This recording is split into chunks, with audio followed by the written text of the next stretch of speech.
A newlywed beautiful woman and her devoted husband typically present a pretty picture of young love with a hope for a long, happy marriage.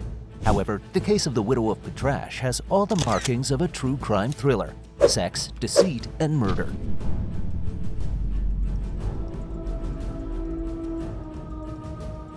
This is the story of a psychopathic murderer who enticed and convinced one of her many lovers to dispose of her husband forever. What initially looks like a random robbery and brutal attack on a man with no enemies, this murder is one straight out of a novel. Who is María Jesus? A young woman in a loving relationship, or a manipulative mastermind responsible for her husband's death? Why was poor Antonio killed, and how did the murderer get caught? The shocking twists and turns of this story tell the tragic tale of a marriage gone sour. In today's bite-sized true crime recap, we explore the twisted story of María, a woman who used her charm and beauty as a cover for her murderous schemes. She seduced and married several men, only to leave them bankrupt, dead, or behind bars. A trail of lies and greed followed her until she was finally caught and convicted. This case is one of the most shocking examples of a Black Widow killer, so hold on to your seats for the Black Widow's twisted tale of deception. Antonio Cerdan lived in the quiet neighborhood of Valencia with his wife, María Jesús Moreno. María hailed from a devout Christian background, one which she began resenting in her teens, soon changing her name to Maj. She left her life and moved to the city, where she realized what she could use to gain her liberty: her charming smile and attractive face. She used every man who succumbed to her seductive charms and fooled them with her facade of devotion. One such man was naive Antonio, who loved María enough to forget her history of infidelity. María became his first girlfriend. The two moved in together, and things seemed fine. Much like your typical Bonnie and Clyde story, María soon tired of the comfort and normalcy of her married life and sought excitement with gullible but exciting lovers. Constantly cheating on her unsuspecting husband didn't satisfy this Black Widow, however. Something had to be done for her to break free and be allowed to fulfill her wild, unrestrained fantasies. On a very hot day of August 16, 2017, Maj asked her husband Antonio, "Honey, can you park my car in the garage? I left it outside when I got home." She gave him the keys and went to the kitchen. Antonio went out to their house in southwest Valencia. When he opened Maj's car door, someone came out of the dark and stabbed him 6 times in the back with a knife. He fell down dying, asking, "Who are you?" Maj, in the kitchen, knew exactly who it was. It was her lover. Actually, one of her many lovers. From an outsider's perspective, María and Antonio seemed to enjoy a happy marital life. Antonio had a good reputation and was respected throughout the neighborhood. However, when the well-liked Antonio was found murdered with stab wounds indicating a 6-inch serrated knife, the police instantly knew something was wrong. He was found in his house's garage, located in the neighborhood of Patraix, brutally killed, yet his wallet and valuables remained untouched. In fact, it was the sheer brutality of the murder that alerted the police, who recognized it as overkill for a common robbery gone south scenario.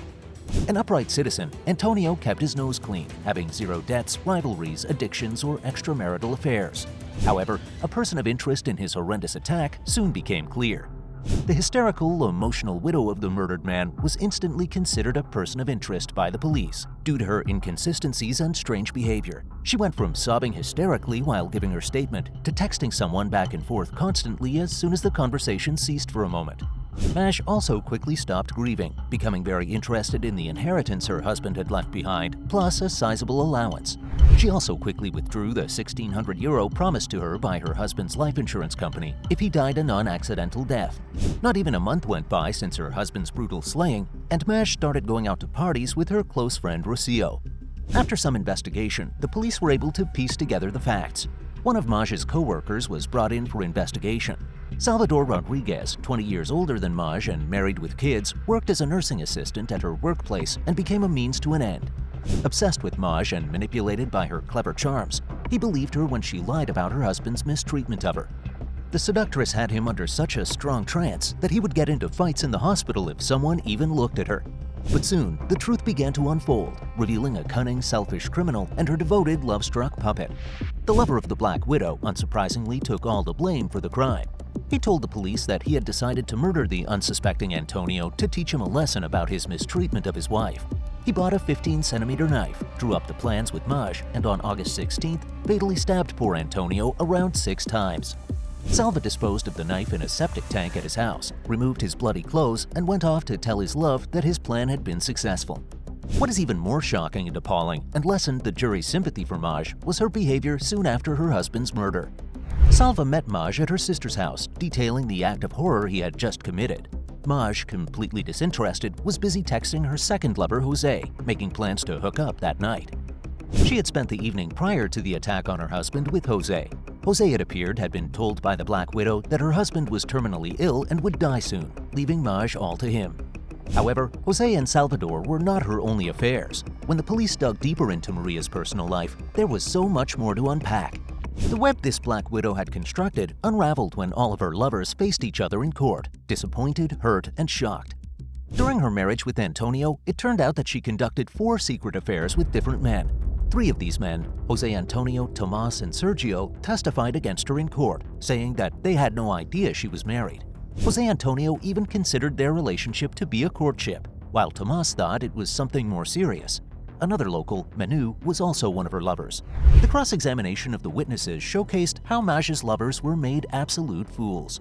Jose, shocked beyond belief at being caught in this web of lies, told prosecutors that he would meet his girlfriend Maj many times a month. The day of the murder, they were texting back and forth, but Jose was beginning to suspect that something was wrong. Maj cooked up this unbelievable story of a terrorist attack and a murderer causing havoc on her street. Jose told her to stop lying and tell him the truth, but Maj still declined and the same sob story ensued. She had told similar lies to her other lovers as well, and in all of her stories, she was the damsel in distress while her husband was a heinous monster, an abuser who, according to Maj, wouldn't even let her breathe.